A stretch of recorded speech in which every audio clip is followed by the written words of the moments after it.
शंकर भगवान भगवान विष्णु को चक्र को छाड़ा मात्रे जलंधर शरीर दुई खंड हो गला एवं जलंधर मृत्युवरण कला। माँ वृंदावती कौन कले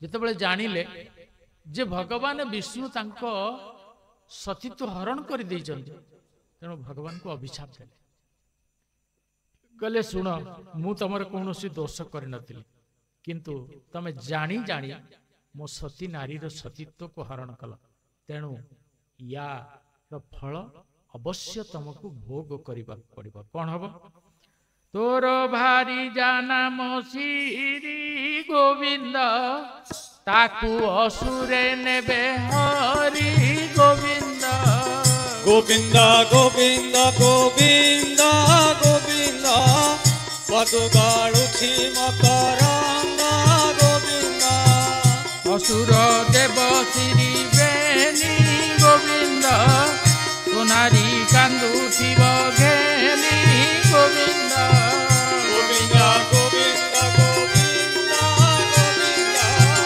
पदुगाळुछि मकरंद गोविंद तुझे जति बेश धरी गोविंद हरि बोल मते भंडिलु माया करी गोविंद गोविंद गोविंद गोविंद गोविंद पदुगाळुछि मकरंद गोविंद सेई स्वरूपे बन फूल गोविंद तो सखा हेउ कपिबल गोविंद गोविंद गोविंद गोविंद गोविंद पदुगाळुछि मकरंद गोविंद आनंद एक बार हरि बोल कहले तू जेमिति जति बा बाबाजी बा सन्थ रूपरे मो सहित छलना कलु ठीक सेमिति असुर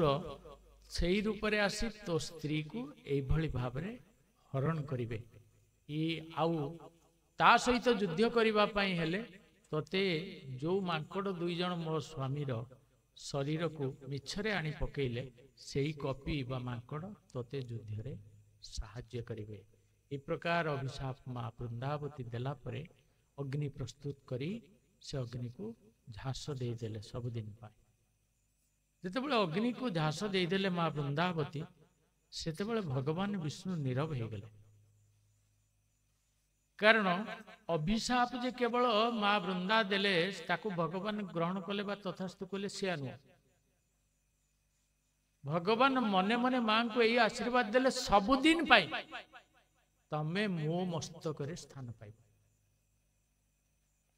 से वृंदा जे तुलसी जेते तुलसी विष्णु मस्तक रे जीए जेते देई पारिबो सेति की जन्मर पाप तार क्षय सेति की जन्मर पाप तुलसीर महत्व भगवान विष्णु को पाई एते बड़ जाहु तापरे जेतेबेले भगवान विष्णु ए प्रकार माँ वृंदांकर वाणी को श्रवण कले दुख रे कौन कले बद्रिकाश्रम रे निजे सिद्ध आसन रे बसी तपस्या करने लगले जेतेबेले तपस्या कले समस्त देवता स्तंभीभूत होई माँ आद्याशक्ति जोगमाया को प्रार्थना कले माँ आद्याशक्ति कहले व्यस्त हो ना समस्त कार्य केमती सुफल भाव रे ही पारिबो मु तार सुव्यवस्था कर देख जेतेबेले देवता माने परास्त हो जाती जेतेबेले भगवान विष्णु निश्चल हो जाती ब्रह्मा जेतेबेले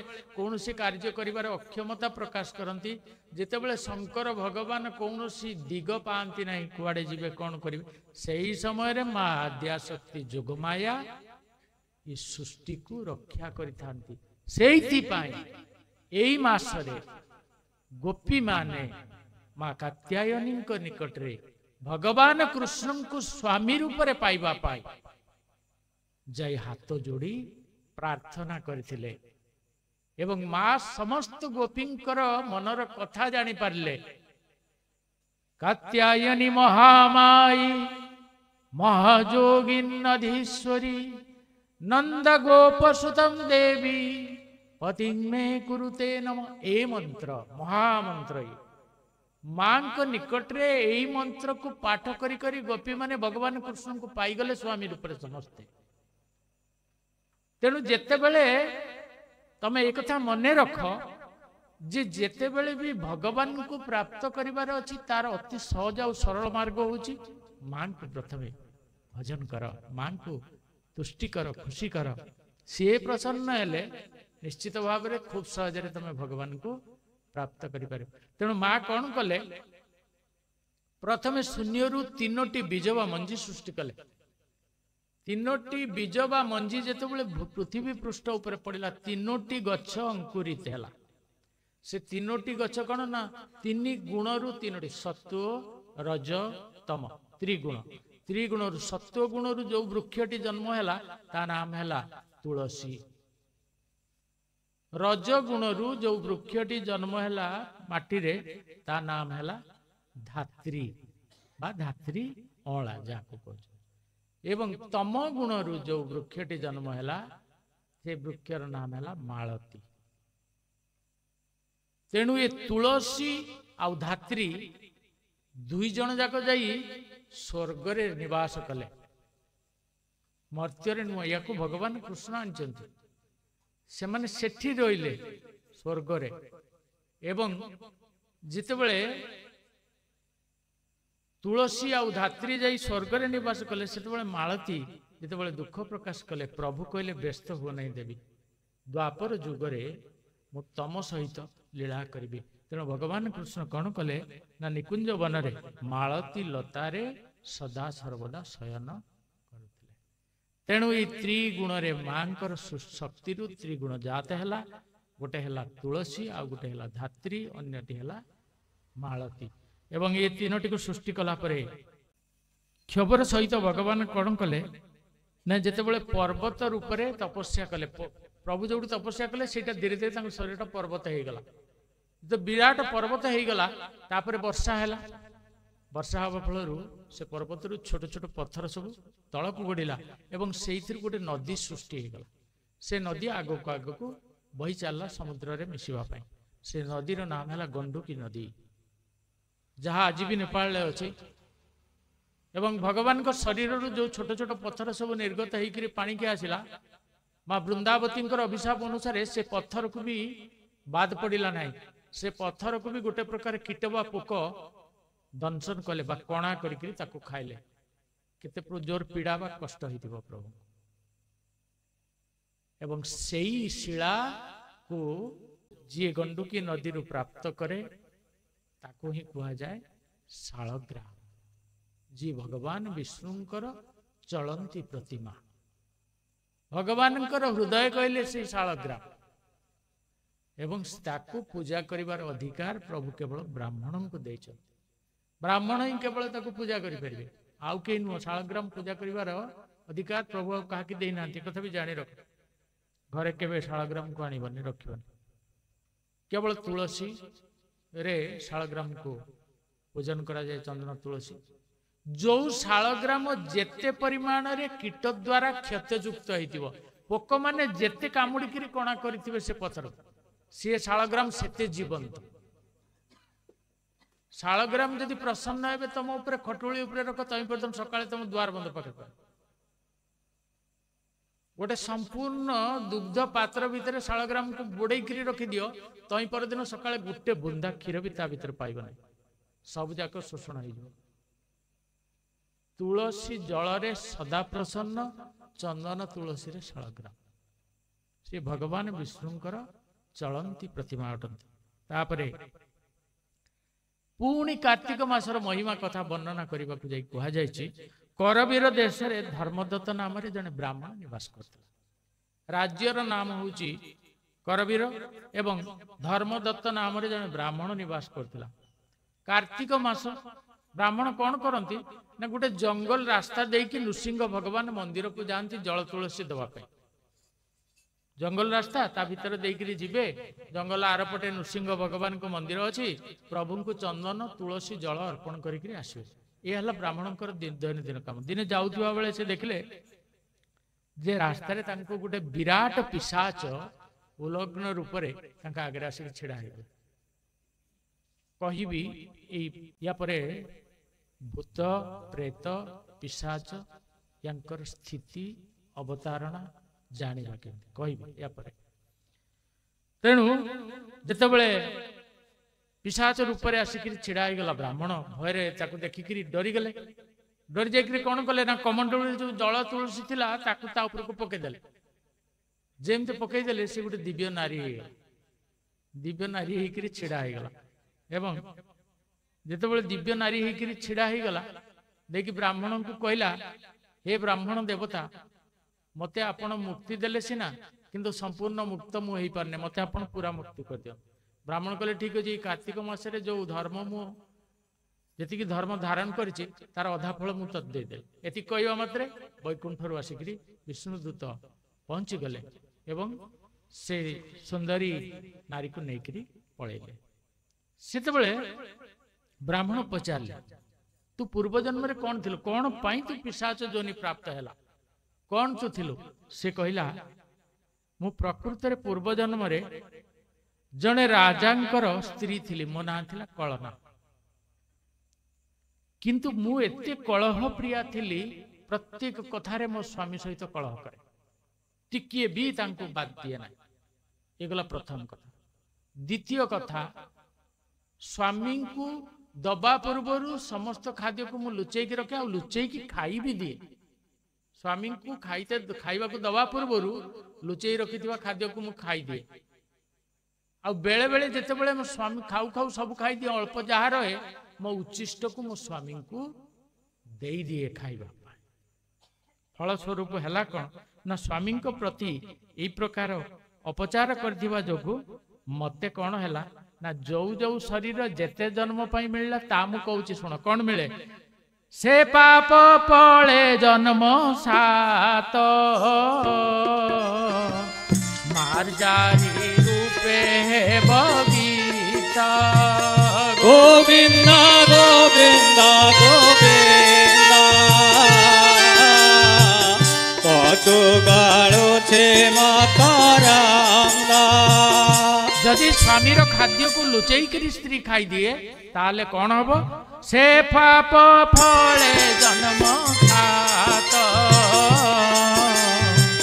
ମାର୍ଜାରୀ ରୂପେ ବଜାତ।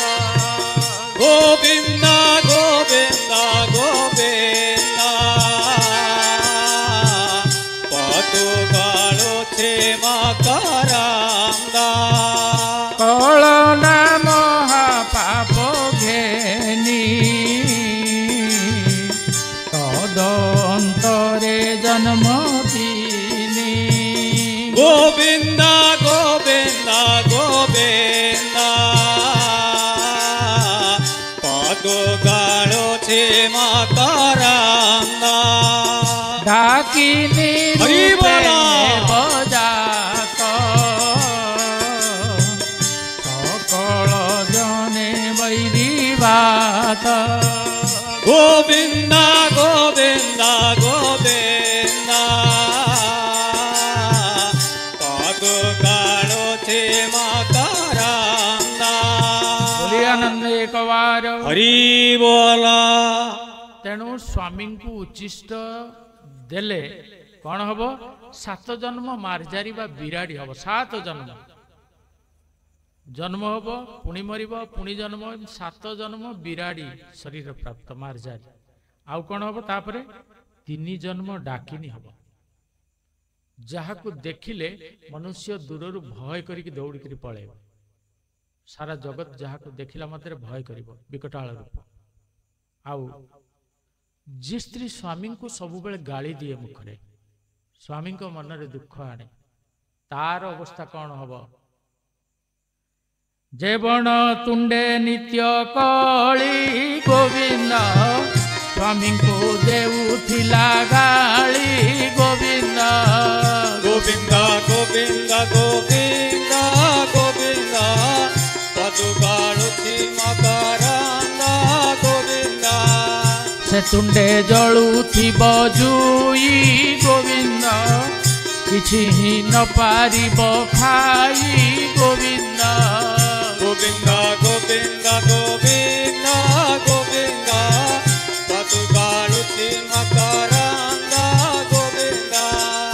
हेमंत जुग एकस्तरी गोविंद शिव पिशाच रूप धरी गोविंद गोविंद गोविंद गोविंद गोविंद पदुगारुति मकरंद गोविंद बोलिए आनंद कवार हरि बोला। जी स्वामी को सदा सर्वदा मुहरे गाड़ी दिए तिरस्कार करे अपमानित करे एकस्तरी जोग गुटे कल्प एकस्तरी जोग गुटे कल्प ताकू ही डाकिनी रूप में बुलवाक पड़ो ता मुखर सदा सर्वदा अग्नि निर्गत हम चाहिले भी कौन खाद्य खाई पारिबनी कि शोष कले जल भी पी पारिबनी एभली अवस्था रे एकस्तरी जुग आम तो गोटे जुगर 10 वर्ष बंचिबा अतिष्ठ एकस्तरी जोग ताकू भोग करने पड़ो ये शरीर में रही भोग करके चलो जिते विष्णुदूत मैंने से डाकिनी को नहीं गले ब्राह्मणंकर ये कार्तिक फल को प्राप्त कलापर से ब्राह्मण धर्मदत्त पचारे से शुण मोर जो धर्मर फल अधा पाइला पर ये जदि वैकुंठ को जापारा आ जल तुलसी प्रभाव में ये मुक्ति हो जापारा ताले मोर अवस्था कौन देवदूत माने कहले आपण भी जेते बळे मृत्यु हब अंतिम समय पर आपण भी विष्णु लोक यात्रा करिवे कहले केमिति कहले ए कथाटा आमे मन को कहूना भगवान विष्णु माँ लक्ष्मी को कहउथिबा समय रे आमे सुनिछु कान्नारे कौन ना भगवान विष्णु थारे मां को कहउतले मर्त्य पूर्व रे धर्मदत्त नाम को गोटे ब्राह्मण वास करछि तार 3टी स्त्री तेणु ये 3 1 4 जो परिवार रहिले ब्राह्मण परिवार ये मोर अत्यंत प्रिय अर्थात विष्णु सेवक ये 4 जन तेणु जेते बळे अंतिम समय सेमानंकर आसीबो ये 4 जन जाक 10 लाख वर्ष मो वैकुंठ रे वास करिवे मो पाखे 10 लाख वर्ष मो सेवा पर तेणु 10 लाख वर्ष मो पाखे वास कला परे से पृथ्वी त्रेतया युग आसो जिते त्रेतया युग आसब सरजू नदी कूल ये ब्राह्मण एक रजा होकर जन्म हम जार नाम हम दशरथ एवं यही जो 3 पत्नी वर्तमान ब्राह्मणी तार अच्छा ये 3 राणी रूप ता निकट रे रहिबे ये 3 राणी रूप पुणी जन्म हे कहार दशरथंकर एवं कौशल्या कैकेयी सुमित्रा ये 3 एवं मु निजे राम अवतार रे सेमानक अंशरू जन्म ग्रहण करी एक कथा भगवान निज मुखरे माँ लक्ष्मी को कहतिबार आमे सुनिथिलु तेणु जी तुलसी को प्रत्येक दिन प्रदक्षिण करे तुलसी मूलर माटी को जी चंदन रूप में मस्तक धारण करे संध्या समय रे तुलसी मूल रे जी दीपदान करे तुलसी पत्र गंगा जल को जी प्रत्येक दिन आचमन रूप निये तापाई वेद पुराण भागवत अंतिम समय किसी आवश्यक से सीधा सड़क वैकुंठ को जीव सीधा सड़क से मरीगला समय रे मृत्यु आसन्न जानिकी लोके कौन करती दीपद भागवत ता पाखे पढ़ती किंतु से शुणी पारे ना सेतेबेले तार शुणिबार शक्ति न था एवं ता मुखरे कौन करती ना तुलसी पानी टिके रखि था समस्त कहती समस्ते टिके टिके तुलसी पानी दियो कि पानी भीतर को गले तो कंठ रोध हो जाए पानी भीतर को जाए ना तेणु से समय कौ नाती नातुणी पुओ झील जई जे तुम मुखरे गंगा जल तुलसी देवे तुलसी पत्र तुम मुखरे देकी तुमको वैकुंठ पठेबे जदि कई भी न दियंती बंची थाऊ थाऊ प्रत्येक दिन कहीं जल तुलसी तमें प्राप्त न करिब प्रत्येक दिन जल तुलसी प्राप्त कर आउ अंतिम समय किए दौ कि न दौ तुमको वैकुंठ धाम प्राप्त हो बोलिए आनंदे तेणु ये कथा जिते ब्राह्मण शुणिला ब्राह्मण आनंदित हो गला जा हो कार्तिक व्रतर फल ताले एते सुंदर एक कथा मु जानि नथि तापर ब्राह्मणंकर भी मृत्यु होला एवं सी सीधा सड़क जाई वैकुंठ धाम प्राप्त हेले आउ एक तुलसीर महिमा विषय वर्णना करा जायछि सेथिरे जोथिरे तुलसी महिमा जे मंत गोविंद कहिबा तहिर वृतांत गोविंद गोविंद गोविंद गोविंद गोविंद पदु गाड़ुछि मकरंद गोविंद पूर्वे जे कांची नरपति हरि बोल नामता चोल चक्र कर्ती गोविंद गोविंद गोविंद गोविंद गोविंद पदु गाड़ुछि मकरंद गोविंद विष्णु भक्ते पणे राजा गोविंद धर्मपालई जन प्रजा गोविंद गोविंद गोविंद गोविंद गोविंद पदु गाड़ुछि मकरंद गोविंद आत्मार तारण निमंते गोविंद विष्णु सेवई शुद्ध चिते गोविंद गोविंद गोविंद गोविंद गोविंद पदु गाड़ुछि मकरंद गोविंद बोली आनंद एक बार हरि बोल कांची देश रे चोल नाम रे जने राजा थिले जे परम विष्णु भक्त थिले जी विष्णु को आराधना करे ताको वैष्णव कुआ जाए से कृष्ण होंतु राम होंतु विष्णु होंतु जे हो जी शिव को आराधना करे ताको शैव कुआ जाए और जे मां को आराधना करे ताको शाक्त कुआ जाए शक्ति उपासना ता व्यतीत आउ जने उपासक जी भगवान सूर्य को उपासना कर से होचंती भास्कर उपासक ताको भास्कर बोली कुआ जाए तेणु ये जो माने जेते रहिले भगवान कहते ये सब होचंती मोर जेमती पृथ्वी पृष्ठ रे अनेक नदी अछि सबु नदीर गति कौठी की समुद्र को जी जोठी भी बाहरिला जोठी प्रवाहमान हैला अंतिम तार यात्रा कौठी की समुद्र रे जाइकरी मिसिबा भगवान कहते मु होची महासमुद्र ये भक्त जी जहा को जो रूप रे भक्ति करुछि समस्ते मो हृदय रूपी महासमुद्र रे आसी विराजमान समस्ते मोर प्रिय तेणु भाविबा नहीं मु शिव को आराधना करुछि मते भगवान वैकुंठ प्राप्त करेबे कि नहीं माँ दुर्गा को मु भक्ति करुछि मते मिलिबो कि नहीं माँ दुर्गा को गुरु रूप रे वर्ण कर खूब शीघ्र भगवान विष्णु शंकर भगवान तुमको प्राप्त हो जिवे मैं व्यासपीठ करुछि भक्ति थिबा दरकार विश्वास थिबा दरकार किंतु मन भीतर सामान्य अहंकार जदि था किछि मिलिबो नाही मन भीतर जेते पर्यंत तम भीतर अहंकार अछि मु मोर भाव अछि जेते सेवा कर जेते मुंड बाड़े दियो काणी चाहे भी किछि प्रकार प्राप्त करि परिबो नाही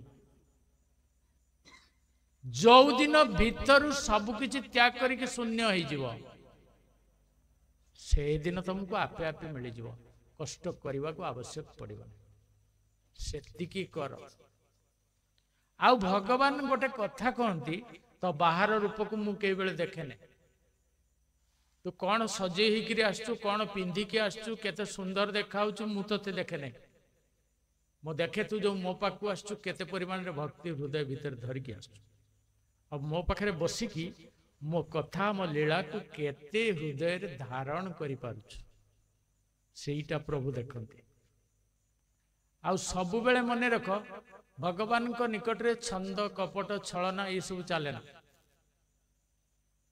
मुझे खाली गोटे डला बड़ बड़ फलर फूल फल धरिक आसिक पहुंची जीवी भगवान को आगे माँ को आगे शंकर भगवान को आगे शंकर भगवान को 108 जल तुलसी बेलपत्र मु अर्पण करदे प्रभु खुशी है मो पर आउ किसी दरकार नहीं मु तो देली आ ब्राह्मण को पैसा देदेली तार ब्राह्मण चढ़ेदेला सब करदेला तू कौन कर तू कौन पाई जाए ये प्रकार भाव नहीं कि जी भगवान सेवा करे जन्म जन्मांतर पर्यंत से भगवान को पाइबनी मु आज कह दीनहीन भाव रे रुह हृदय को खाली कर मु कहीं नुहे कारण ये समग्र ब्रह्मांड जहाँ भितर अच्छी ମୁଁ କେଉ ବା ଧୂଳିକଣାଠୁ ଆହୁରି କ୍ଷୁଦ୍ର ମାତ୍ର। ତେଣୁ ମୋ ଅହଙ୍କାର କୋଉଠି? ଇଏ ମୋ ଜାଣିବା, ମୁଁ ବଡ଼, ଇଏ ମୋର, ଇଏ ସଂସାର, ଇଏ ସବୁ, ଇଏ ଧନ ସମ୍ପତ୍ତି, ଇଏ କୋଠା ବାଡ଼ି, ନିମିଷେ ମାତ୍ର ସବ ମାଟିରେ ମିଳିଯିବ। ନା ଗଲା ବେଳେ ଛୁଞ୍ଚି ଟିକେ ସାଙ୍ଗରେ ନେଇ ପାରିବୁ, ନା ଆସିଲା ବେଳେ ତୋ ସାଙ୍ଗରେ କିଏ ଥିଲା। ଗଲା ବେଳେ ବି ଏକୁଟିଆ ଆସିଛୁ, ଏକୁଟିଆ। ମଝିରେ ଇଏ କେବଳ ସଂଯୋଗର ମାୟା। ସ୍ତ୍ରୀ, ପୁତ୍ର, କନ୍ୟା, ପିତା, ମାତା, ଶାଶୁ, ଶ୍ୱଶୁର ଏସବୁ କର୍ମ ବନ୍ଧନରେ ଯୋଡି ହେଇଛନ୍ତି। କଣ ପାଇଁ? ତତେ ଶୋଷଣ କରିବା ପାଇଁ। ଖାଲି ସେତିକି ନୁହଁ, ତତେ ତୋର କର୍ତ୍ତବ୍ୟ ପଥରୁ ବିଚ୍ୟୁତ କରିବା ପାଇଁ। ଭଗବାନଙ୍କ ପ୍ରତି ଯେତିକି ସାଧନ କରିବାର ଅଛି, ଏମାନେ ତତେ ଟାଣି ଧରୁଛନ୍ତି ପଛରୁ। ଆମେ କେମିତି ବଞ୍ଚିବା? ଆମକୁ କିଏ ଖାଇବାକୁ ଦବ? ତମେ ଆମକୁ ବାହା ହେଇଥିଲ, ବାପା ତମେ ଆମକୁ ବଡ ଜନ୍ମ ଦେଇଛ, ତମର କର୍ତ୍ତବ୍ୟ। ହେ ହଉ ହଉ 40, 50, 60 ଧରିଗଲା, ଆଉ କାହିଁ ସମୟ। ଯେତେବେଳେ ଚତୁର୍ଥ ଅବସ୍ଥା ଆସିକି ବାଡେଇଲା କବାଟରେ, ପ୍ରସ୍ତୁତ ହେଇଯା, ଏବେ ତତେ ଯିବାକୁ ପଡିବ, ସେତେବେଳେ ନା ପାଟିରେ ଆଉ ହରିନାମ ଆସିବ, ନା ସେତେବେଳେ ଭଗବାନଙ୍କ ସେବାର କଥା, ନା କୀର୍ତ୍ତନର କଥା ମନେ ପଡିବ। ବେଳ ଏବେ ବି ଅଛି। ମୃତ୍ୟୁ କୋଉ ମୁହୂର୍ତ୍ତରେ ଆସିବ କାହାକୁ କେବେ ବି ଜଣେଇ ନାହିଁ। ଜାଣି ରଖ, ପ୍ରତି ମୁହୂର୍ତ୍ତ ତମ ପାଇଁ ମୃତ୍ୟୁର ଦିବସ। ତେଣୁ ସାବଧାନ ହେଇଯାଅ। ଏବେଠୁ ଭଗବାନଙ୍କର ନାମ ସଦା ସର୍ବଦା ମୁଖରେ ଭଜନ କରିବାକୁ ଚେଷ୍ଟା କର। ଯେତେ ଦୁଃଖ ସୁଖ ଇଏ କିଛି ନୁହଁ, ଇଏ ପାର୍ଥିବ ଦୁଃଖ, ପାର୍ଥିବ ସୁଖ, ଇଏ ସବୁ କିଛି ନୁହଁ ତୋ ପାଇଁ। ଯଦି ପରମ ଆନନ୍ଦ ପ୍ରାପ୍ତ କରିବା ପାଇଁ ଚାହୁଁଛୁ, କଳି ଯୁଗର ଏକମାତ୍ର ମାଧ୍ୟମ ହେଉଛି ଭଗବାନଙ୍କର ନାମ ଭଜନ କର। ଭଗବାନଙ୍କର ନାମ ମୁଖରେ ଧରୁ ଧରୁ ଯଦି ରାସ୍ତାରେ ଦୁର୍ଘଟଣା ହେଇଗଲା, ରା ଉଚ୍ଚାରଣ କରୁଛୁ, ମ ନ କରି ପାରିଲୁ, ଟ୍ରକ ତୋ ଉପରେ ଚଢିଗଲା, ପ୍ରଭୁ ରା ଯୁକ୍ତ ମ ଟା ପୂରଣ କରିକି ତତେ ସେଉଠୁ ବୈକୁଣ୍ଠ ଧାମ ନେଇଯିବେ ବୋଲି ଆନନ୍ଦ କହ। କଣ ମିଳିବ ଇଏ ସଂସାରିକ ଚିନ୍ତାଧାରା? ନା ମୋ ସାଙ୍ଗରେ କେହି ଆସିଥିଲେ, ନା ମୋ ସାଙ୍ଗରେ କେହି ଯିବେ। ଯଦି କେହି ଯିବେ ନାହିଁ, ତାହେଲେ ମତେ ନିଜେ କରିବାକୁ ପଡିବ। ମୁଁ ନିଜେ କରିବି ଯାହା, ମୋ ପାଇଁ ସେତିକି ହବ ଥୁଆ, ବାକି ଆଉ କିଛି ନୁହଁ। ପିତାମାତା ସୃଷ୍ଟିକର୍ତ୍ତା, ମତେ ସୃଷ୍ଟି କଲେ, କର୍ତ୍ତବ୍ୟ ଦୃଷ୍ଟିରୁ ଲାଳନ ପାଳନ କଲେ, ଠିକ ଅଛି, ତାଙ୍କ ପ୍ରତି ଯେତିକି କର୍ତ୍ତବ୍ୟ କରିବା କଥା କରିବ। କିନ୍ତୁ ଆମେ କଣ କରୁଛୁ?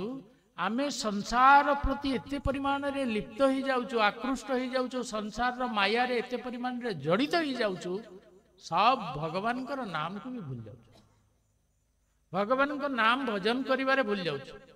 କିନ୍ତୁ ଭଗବାନଙ୍କର ନାମ ଭଜନ କରିବା ପାଇଁ ମୁଁ ତୁମକୁ ଲକ୍ଷ୍ୟ ବାର କହିଛି, ଭଗବାନଙ୍କ ନାମ ଭଜନ କରିବା ପାଇଁ ସ୍ନାନ ଶୌଚର ଆବଶ୍ୟକତା ନାହିଁ, ଆସନରେ ବସିବା ଦରକାର ନାହିଁ, ଠାକୁରଙ୍କ ମୁଣ୍ଡରେ ଫୁଲ ଦଉ ଦଉ ଗୁରୁ କୋଉଠି ବାଡିରେ ଖାଇଗଲା ସେ କଥା ବି କହିବାର ଆବଶ୍ୟକତା ନାହିଁ। କୌଣସି କିଛି ଆବଶ୍ୟକତା ନାହିଁ। କେବଳ ଆବଶ୍ୟକତା ହେଉଛି ଯୋଉ କର୍ମରେ, ଯୋଉ ଧର୍ମରେ, ଯୋଉ ବେଶରେ, ଯୋଉ ଦେଶରେ, ଯୋଉ ଭାବରେ, ଯୋଉଠି ଯେମିତି ଅବସ୍ଥାରେ ଥାଉ, हरि नाम भजन कर, केवल नाम।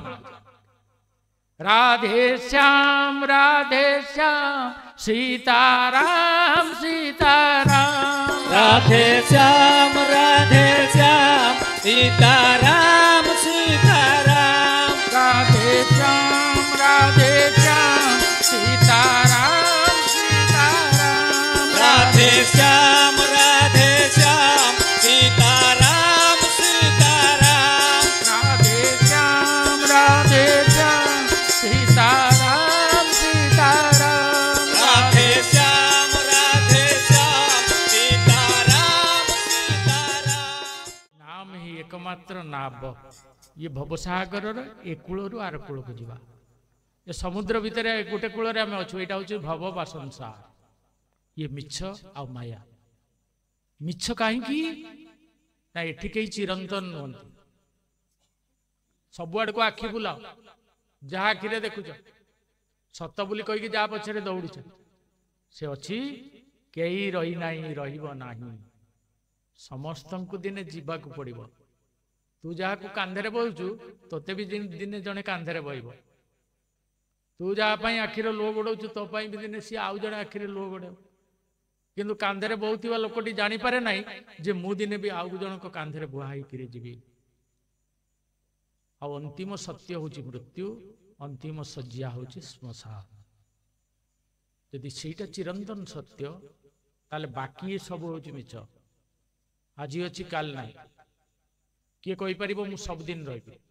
ନା ଆଜି ପର୍ଯ୍ୟନ୍ତ କିଏ ଚିରନ୍ତନ ହେଇକି ଅମର ହେଇକି ଅଛି? କେହି ଅଛି? କେହି ରହିବାନି। ଇଏ ହଉଛି ମୃତ୍ୟୁ ଲୋକ। ଏଠି ଯିଏ ଜନ୍ମ ହୁଏ ତାକୁ ମୃତ୍ୟୁ ବରଣ କରିବାକୁ ପଡେ। ଏଟା ଧ୍ରୁବ ସତ୍ୟ। ସମସ୍ତେ ମରିବେ, ଦିନେ ମରିବେ। ତେଣୁ ମରିବା ପୂର୍ବରୁ କିଛି ସଞ୍ଚୟ କର, ଯାହା ତମକୁ ପରବର୍ତ୍ତୀ ଜନ୍ମ ପାଇଁ ଆଶୀର୍ବାଦ ଦବ। ବ୍ୟାଙ୍କରେ ଯେମିତି ଟଙ୍କା ସଞ୍ଚୟ କରାଯାଏ, ମୋ ଭବିଷ୍ୟତ କେମିତି ଭଲରେ ରହିବ, ମୋ ପିଲା ଛୁଆ କେମିତି ଭଲରେ ଚଳିବେ, ବ୍ୟାଙ୍କ ମୂଳ ସହ ସୁଧକୁ ମିଶେଇକିରି ଆମକୁ ଦିଏ। ତାପରେ ଠିକ ସେମିତି ତମକୁ କିଛି ସଞ୍ଚୟ କରିକି ରଖିବାକୁ ପଡିବ। ଏଇ ସଞ୍ଚୟ ଦ୍ଵାରା କଣ ହବ? ସୁଧ ମୂଳ ତମକୁ। ସଞ୍ଚୟ କଣ?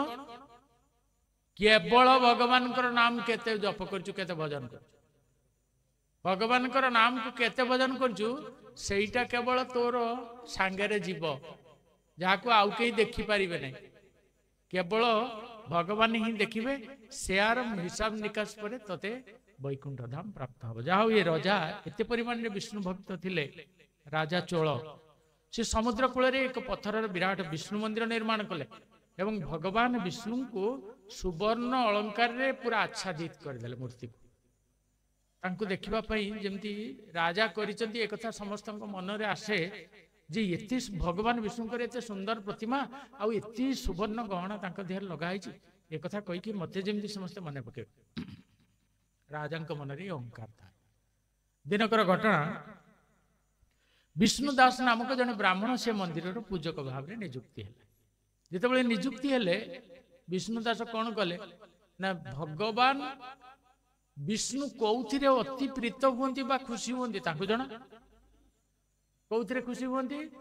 ତୁଳସୀ ମଞ୍ଜରୀରେ କେବଳ ଖୁସି ହୁଅନ୍ତି। ପତ୍ର ବି ନୁହଁ, ପତ୍ର ଦେଲେ ତ ଭଲ, ଯାହା ବି ଦିଅ, କିନ୍ତୁ ତୁଳସୀ ମଞ୍ଜରୀରେ ପ୍ରଭୁ ସବୁଠୁ ବେଶୀ ଖୁସି ହେଇଯାନ୍ତି, ସବୁଠୁ ବେଶୀ ଆଶୀର୍ବାଦ। ତେଣୁ ବ୍ରାହ୍ମଣ କଣ କଲେ ନା ବୁଲି ବୁଲିକିରି ପ୍ରତ୍ୟେକ ଦିନ ତୁଳସୀ ମଞ୍ଜରୀ ଗୁଛା ଗୁଛା କରିକିରି ନେଇକି ଭଗବାନ ବିଷ୍ଣୁଙ୍କ ମସ୍ତକ ଉପରେ ଲଦି ଦେଲେ। ଜଗନ୍ନାଥଙ୍କୁ ଦେଖିବେ କେତେ ତୁଳସୀ ଲାଗି ହୁଏ ତାଙ୍କ ମସ୍ତକ। ତୁଳସୀର ଦଳ ପାହାଡ ଲଦି ଦେଲେ ବି ପ୍ରଭୁ ଆନନ୍ଦରେ ଉତ୍ଫୁଲ୍ଲିତ ହେଇଯାନ୍ତି। ତେଣୁ ତୁଳସୀ ମଞ୍ଜରୀ ବ୍ରାହ୍ମଣ ଦେବଦତ୍ତ ଯେତେବେଳେ ନେଇକି, ବିଷ୍ଣୁ ଦାସ ଯେତେବେଳେ ନେଇକି ଲଦି ଦେଲେ, ଭଗବାନ ବିଷ୍ଣୁଙ୍କର ମୁହଁଟା ଲୁଚିଗଲା ତୁଳସୀ ମଞ୍ଜରୀ। ରାଜା ଦେଖିଲେ, କ୍ରୋଧିତ ହେଇଗଲେ, ପୁରା ରାଗିଗଲେ। ମୁଁ ଏତେ ସୁନ୍ଦର ମୁହଁ କରିକିରି ଭଗବାନ ବିଷ୍ଣୁଙ୍କର ପ୍ରତିମା ନିର୍ମାଣ କଲି, ଶେଷରେ ତମେ ଏଇ ତୁଳସୀ ମଞ୍ଜରୀ ଦେଇକିରି ତାକୁ ଆଚ୍ଛାଦିତ କରିକି ଲୁଚେଇ ଦଉଛ। ସେଇଠୁ ସିଏ କହିଲେ, ମହାରାଜ ଭଗବାନ କେବଳ ଏଇ ତୁଳସୀ ମଞ୍ଜରୀ ପାଇଁ ଅତି ପ୍ରିୟ, ଅତି ଖୁସି ହୁଅନ୍ତି, ଅତି ଆନନ୍ଦିତ, ଆଉ କୋଉଥିରେ ନୁହଁ। ଆପଣ ଏଇ ଯୋଉ ସୁବର୍ଣ୍ଣର ଗହଣା ସବୁ ତାଙ୍କ ଦେହରେ ଧରେଇଛନ୍ତି ସେଇଥିରେ ଖୁସି ନା? କହିଲେ କେମିତି? ନା ଆପଣଙ୍କ ଗୁରୁଙ୍କୁ ଯାଇକି ପଚାର। ରାଜା କହିଲେ ମୋ ଗୁରୁ ତ ଗୟାରେ ଅଛନ୍ତି, ଯାହାଙ୍କ ନାମ ମୃଦଳ ମୁନି। ତେଣୁ ଗୟା ପର୍ଯ୍ୟନ୍ତ ଯିବା ପାଇଁ ହେଲେ ସେ ସମୟରେ କିଛି ସେମିତି ସାଧନ ନଥିଲା। ତେଣୁ ଦି ଜଣ ଗୁରୁ, ରାଜା ଆଉ ଇଏ ବ୍ରାହ୍ମଣ ଚାଲି ଚାଲିକିରି ଗଲେ। 3 ଦିନ 3 ରାତି ଚାଲି ଚାଲି ଯାଇ ଗୁରୁଙ୍କ ପାଖରେ ଗୟାରେ ପହଞ୍ଚିଲେ। ଗୁରୁଙ୍କୁ ଦି ଜଣ ଯାକ କଥା କହିଲେ। ବ୍ରାହ୍ମଣ କହିଲେ ମୁଁ ତୁଳସୀ ମଞ୍ଜରୀ ଭଗବାନ ବିଷ୍ଣୁଙ୍କ ଉପରେ ଦେଇଥିବା ଯୋଗୁଁ ରାଜା କ୍ରୋଧିତ ହେଇକିରି କହୁଛନ୍ତି ଭଗବାନଙ୍କର ସେଇଟା ପ୍ରିୟ ନୁହେଁ। ରାଜା କହୁଛନ୍ତି ମୁଁ ସୁବର୍ଣ୍ଣର ଯେତେ ଅଳଙ୍କାର ଆଚ୍ଛାଦିତ କରିକି ବିଷ୍ଣୁଙ୍କୁ ସଜେଇକି ରଖିଛି, ସେଇଥିରେ ଭଗବାନ ବିଷ୍ଣୁ ଖୁସି। ତେଣୁ ବଡ କିଏ? ତୁଳସୀ ଦେଇଥିବା ଲୋକଟା ବଡ ହବ ନା ଯିଏ ସୁନାରେ ଆଚ୍ଛାଦିତ କରିଛି ସିଏ ବଡ ହବ? ଗୁରୁ ଜାଣିଲେ କେବଳ ତୁଳସୀ ମଞ୍ଜରୀ ହିଁ ଭଗବାନ ବିଷ୍ଣୁଙ୍କର ପ୍ରିୟ। ହେଲେ କହିପାରିବେ ନାହିଁ, କାରଣ ସେ ରାଜ୍ୟର ଇଏ ହଉଛନ୍ତି ରାଜା ଆଉ ମୁଁ ହଉଛି ତାଙ୍କ ପ୍ରଜା, ଏବଂ ଦ୍ୱିତୀୟରେ ମୁଁ ତାଙ୍କର ଗୁରୁ, ସେ ମୋର ଶିଷ୍ୟ।